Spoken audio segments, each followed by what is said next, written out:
बिस्मिल्लाहिर्रहमानिर्रहीम। अलकलम की जानिब से जो ख़त्ताती सिखाने का सिलसिला शुरू किया गया था, ये उसका चौथा सबक है और उस्ताद मोहतरम जनाब काशिफ़ साहब आज सीन लिखना सिखाएंगे। कलम देख लें कैसे पकड़नी है। यहाँ से हमने इसको स्टार्ट करना, नोक का इस्तेमाल करना, यूँ नोक से ही थोड़ा सा ये इस तरह से, और फिर ये चीज़ यहाँ पे। ठीक है जी। अब आप देखें, ये जो आपका इसका दरमियानी फासला है, ये आपका हाफ कट होगा। ठीक है, और उसके बाद ये जो है एक कट होगा। यहाँ से आप देखें इसकी शेप, ये राउंड शेप आ रही है, और फिर ये राउंड। इस एंगल को, इस ज़ाविये को आप देखें, आपने इसी तरह से इसको बनाना है।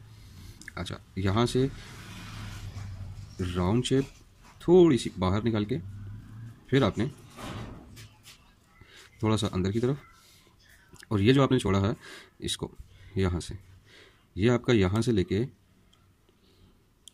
देखिए यहाँ तक आना चाहिए, तकरीबन 2.25 का। यहाँ पे आके ये बारीक हो जाएगा। ठीक है जी। अब ये आपका एक कट आ गया, और यहाँ से आपने इसको राउंड शेप देनी है,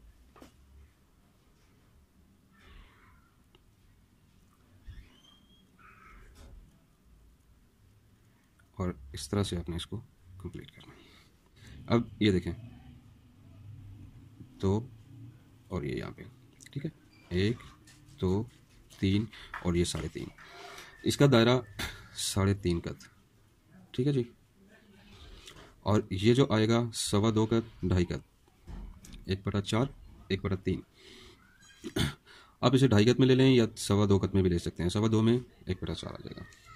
ठीक है, 2.5 गज भी हो जाए तो मुश्किल नहीं है। अब आप ये जो राउंड शेप है ना, ये राउंड शेप देनी है आपने, और ये राउंड शेप आपकी नून के अंदर भी सेम यही चीज़ है। ठीक है जी। इसी के अंदर आपकी लाम भी है, ये देखिए, इसी के अंदर आपकी लाम भी है, इसी के अंदर आपकी नून भी है, इसी के अंदर आपकी स्वाद भी, स्वाद का सर्कल भी सेम आएगा, दायरा सेम आएगा।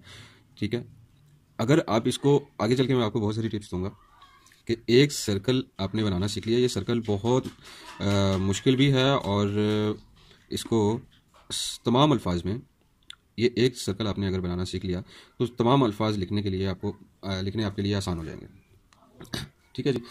अच्छा, अभी हम ये देखें, इसको एक दफ़ा मैं आपको क्लोज करके क्लोज व्यू दे देता हूँ। ये देखें, थोड़ा सा मुश्किल है, लेकिन आप ट्राई करें, बनाएं, इंशाल्लाह बनेगा। बनाते हुए आपने ये देखना है, इस चीज़ का ख्याल रखना है कि ये ऊपर वाला जो हिस्सा है ये बारीक है, और ये यहाँ पे इस हिस्से में टोटली कलम की नोक यूज़ हो रही है, और यहाँ पे कलम फुल यूज़ हो रही है। यहाँ से कलम का फुल यूज़ है यहाँ तक। ठीक है। अच्छा, अभी हम इसको एक और तरीके से भी आपको समझा देते हैं। इसको डॉट्स में लिख के भी आपको बता देते हैं कि डॉट्स में अपने इसको किस तरह से लिखना है। ठीक है, ये डॉट्स में लिखना मेरे लिए मुश्किल नहीं, मेरे लिए तो इजी है। ये सिर्फ इसलिए मैं इसको कट्स में लिख देता हूँ ताकि आप लोगों के समझने में आसानी हो जाए, कि किसी तरह से आप लोगों की समझ में आ जाए। ये देखिए, कलम का नोक, फिर आपने इसको यहाँ से सेम उसी जगह पे लेके जाना। ये देखें, यहाँ पे आए, यहाँ पे आके आपने थोड़ा सा बाहर निकालना, और फिर आपने इसको ये चीज़ कलम की नोक के साथ में आपने ये चीज़ बनानी है। यहाँ से फिर निकालेंगे, और ये आपका इसकी कमर बारीक हो जाएगी, यहाँ पे आके बारीक हो जाएगी। अच्छा, अब ये देखें, यूँ कलम की तरफ आप ज़रा गौर से देखें कि कहाँ से कलम को किस तरह से यूज़ करना है, किस तरह यूज़ हो रही है। ये देखिए, ये देखें, और इस तरह से हम इसको कंप्लीट करते हुए ये लें जी, ठीक हो गया। अच्छा, अब आप ये देखें, ये कलम का यूज़ देखें, आपको आइडिया हो जाएगा कि कहाँ से कलम किस जाविये में जा रही है, किस तरह से जा रही है, और इसका एंगल किस तरह से है, किस जगह पे आके बारीक कलम बारीक हो जाएगी, किस जगह पे आके कलम मोटी हो जाएगी, और किस जगह पे जाके ये अभी आप इसको अगर कंप्लीट करते हैं, ये देखें, इस तरह से, इस तरह से, ठीक है जी। ये देखें, ये देखें, ये प्रॉपर अपनी शेप में आ गई है। एक चीज़ का खास ख्याल रखें कि जो भी आप मश्क करते हैं उसको रेगुलर करें। ये रेगुलर और बार बार करने से आती है। ये एक दिन कर लिया, दूसरे दिन छोड़ दिया, फिर तीसरे दिन, आपको रेगुलर होना पड़ेगा। जितना आप रेगुलर होंगे उतना आपके लिए, जितनी मश्क स्ट्रांग होगी उतना ही ज़्यादा आपके लिए अच्छा होगा। मश्क को कंप्लीट करें, डेली थोड़ा सा टाइम दें, और उसको अभी आप ये देखें 3, 3.5, ठीक है जी। यहाँ से भी आप इसको देख लें, 1, 2, और ये 2.25 कत होगा यहाँ से इस तरह से 2.25 कत, ठीक है। यहाँ से देख लें, 1, 2, 3, 2.25, 2.5 कत, ये आपका आ गया 1 कत, ये आपका आ गया हाफ कत, ठीक है। कोई भी लफ्ज़ आप लिखते हुए इस चीज़ का ख्याल रखें कि आपके कत जो हैं बिल्कुल बराबर होने चाहिए। कलम की टिप के हिसाब से, ये जो टिप है कलम की, इसी को कत कहते हैं, ठीक है। अब ये देखें स्टूडेंट्स के लिए कि जो कटे हुए पेन से लिखना चाह रहे हैं, देखिए कलम की नोक यहाँ पे आके थोड़ा सा कलम को फुल करके इस तरह से, और चूँकि ये पेन है कटा हुआ, तो कटे हुए पेन का और हिसाब है। मैं हर बार यही बात कहता हूँ कि मेन जो चीज़ है वो ये है कि आपको लफ्ज़ों की पहचान होनी चाहिए। जब आप लफ्ज़ों की आपको पहचान हो जाएगी तो आपके लिए लफ्ज़ बनाना मुश्किल नहीं है। देखें